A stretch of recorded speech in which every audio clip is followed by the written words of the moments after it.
The past, present, and future of direct flights between Vanuatu and China. When the sky opens, the future flows. 1. Introduction from ocean routes to sky bridges. Vanuatu, a small Pacific island nation, rich in natural beauty and cultural uniqueness, has long been constrained by its geographic isolation and limited air connectivity. However, the introduction of direct flights to China, one of the world's largest economies, marks a potentially transformative moment not only in tourism but in geopolitics, trade, and cultural diplomacy. This report explores the evolution of direct air routes between Vanuatu and China, past attempts, current developments, and future possibilities, while assessing their significance across economic, political, and strategic dimensions. 2. The past occasional flights, political symbolism. 1. Early talks and trial flights, late 2010s. Following the establishment of diplomatic ties in 1982, China gradually expanded its aid and investments in Vanuatu. As Beijing's Belt and Road Initiative, BRI, reached the Pacific in the mid-2000s, Vanuatu became a key partner.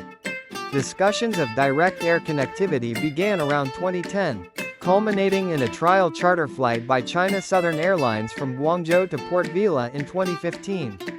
However, low demand, insufficient infrastructure, and the lack of commercial viability hindered long-term implementation. Symbolic connections over sustainable ones. In this early phase, the flights were more about political messaging than market logic. China's infrastructure aid, including airports, government buildings, and sports stadiums, were often linked to diplomatic support from Vanuatu, such as voting alignment in international forums or potential maritime access agreements. Air travel served as a visible extension of Chinese influence, though without the sustainable demand to support it. The present strategic revival in a post-pandemic world. 120,232,024 renewed negotiations. In 2023, Vanuatu's tourism board and Chinese provincial authorities reopened discussions on establishing scheduled direct flights, particularly through Hainan Airlines or a Xi'an-Port Vila route.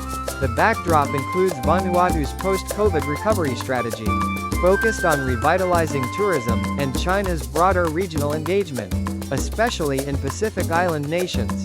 Key drivers included a growing Chinese interest in Pacific Island vacations, increasing Chinese investment and land lease interest in Vanuatu, opportunities for exporting Vanuatu products e.g., kava, seafood via air cargo, infrastructure and policy readiness. Key developments include completion of Bauerfield International Airport's expansion, largely financed by Chinese aid, implementation of e-visa systems, expansion of Chinese language, signage, and mobile payment options for Chinese tourists, ongoing discussions regarding landing slots for Chinese carriers. These steps show Vanuatu's increasing readiness to host large-scale, inbound tourism from China. The future 3 scenarios of connectivity. 1. Optimistic scenario: the Pacific Maldives.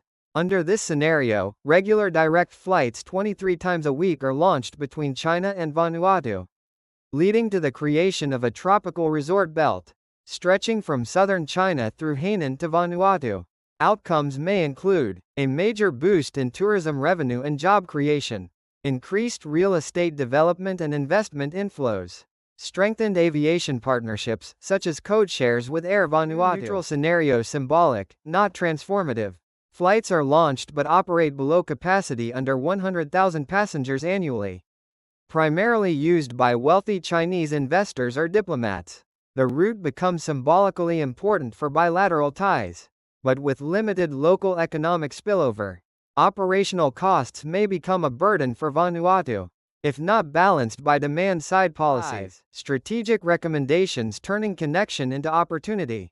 To ensure this sky bridge works for Vanuatu, 5 strategic conditions must be met. 1. Promote two-way engagement. Encourage educational, cultural, and SME partnerships, not just inbound tourism.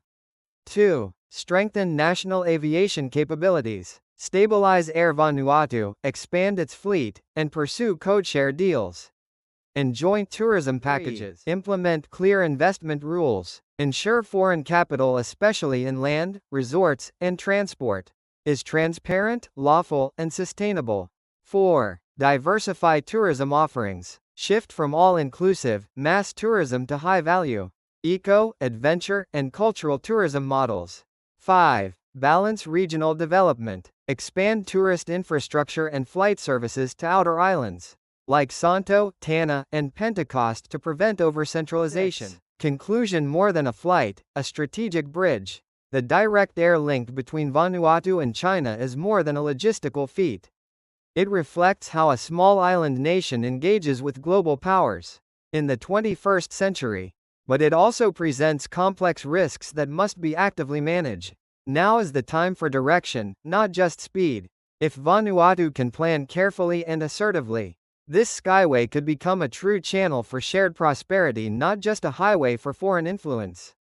Don't forget to like and subscribe for more updates!